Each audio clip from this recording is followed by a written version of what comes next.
Vamos para o resultado da nossa enquete. Bota aqui. Consegue ou não consegue? Hashtag sim, hashtag não. É, bem dividido, hein?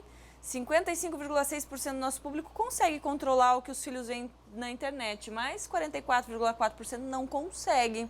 É difícil, né? Porque, afinal de contas, eles estão o tempo todo ali com o celular, longe dos nossos olhos. Mas tudo bem. E olha só, essa democratização da internet, né, o uso da tecnologia tem sido cada vez mais comum por pessoas de todas as idades. E como cresce o desafio das famílias em acompanhar e orientar os seus filhos nesse processo?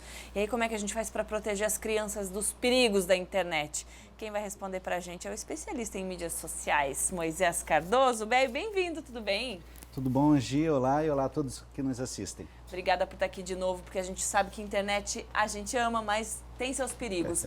Viu ali a criançada? Come, porque as crianças são alvo da publicidade com uma forma... Não é de agora, né? Desde os anos 80, eu acredito, a publicidade viu nas crianças algo muito forte, né? Tanto que quando, no meio dos desenhos, aquelas propagandas de brinquedos eram fantásticas. Sim, Gi. A gente tem um público...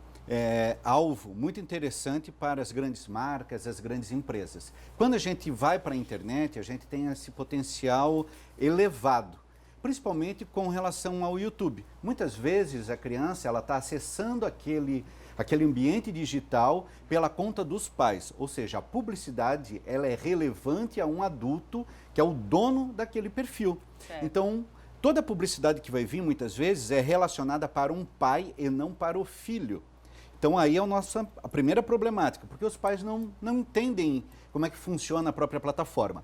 Outra coisa também que acontece é quando muitas vezes a criança está fazendo uma navegação também pelo celular do pai e ela começa a ser impactada por uma série de coisas. Quando a gente navega online, a gente é mapeado constantemente. Então, mesmo que eu não clique em nada, o tempo que eu paro para ler alguma coisa, que eu paro em uma imagem, o algoritmo ele tem a expertise de conseguir fazer esse mapeamento da nossa navegabilidade online.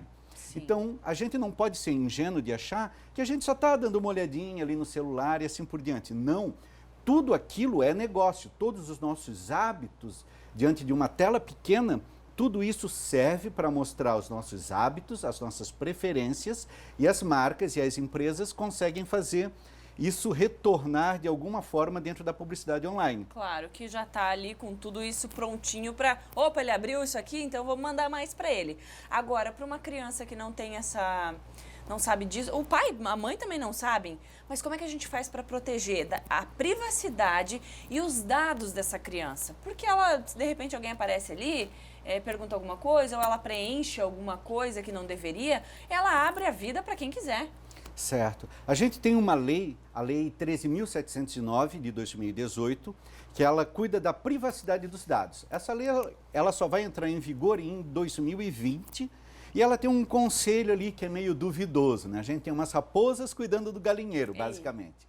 Mas, de uma forma geral, todas as vezes que a gente fornece os nossos dados para uma empresa, para uma marca, a marca tem a obrigação de dizer o que ela vai fazer com isso.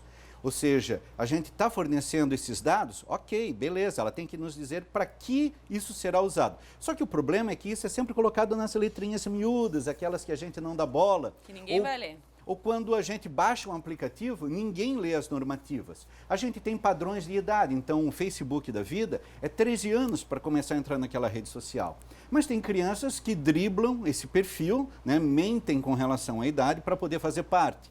O próprio WhatsApp também é 13 anos. A União Europeia, por exemplo, ela elevou a faixa etária de idade para 16 anos, porque ela sabe dos perigos que tem ali dentro.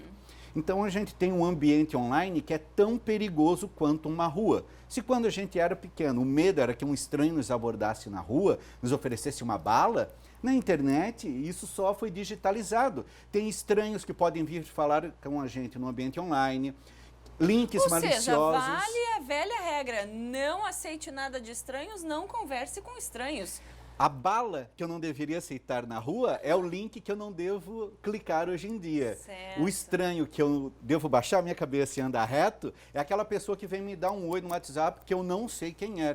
O bom é que eu posso bloquear. Certo. Bem, pra gente encerrar bem rapidinho, tem como configurar, dar uma segurança para os pais? Não, eu tô longe, mas eu sei que ele não vai conseguir entrar? Tem uma ferramenta do Google chamado Google Family Link, que ele me possibilita ter o mapeamento do que o meu filho está baixando, acessando, e inclusive os pais podem desativar alguma coisa remotamente. Pode ver o histórico da navegação, é uma solução gratuita. Os pais podem procurar no Google, né, digitar Google Família, por exemplo, já é um dos primeiros resultados de busca, e isso ajuda no primeiro momento a brecar algumas coisas. Inclusive no YouTube eu posso configurar filtros para que determinados vídeos não apareçam para meus filhos. O resultado de busca do Google eu também posso controlar para não aparecer pornografia, violência e assim por diante.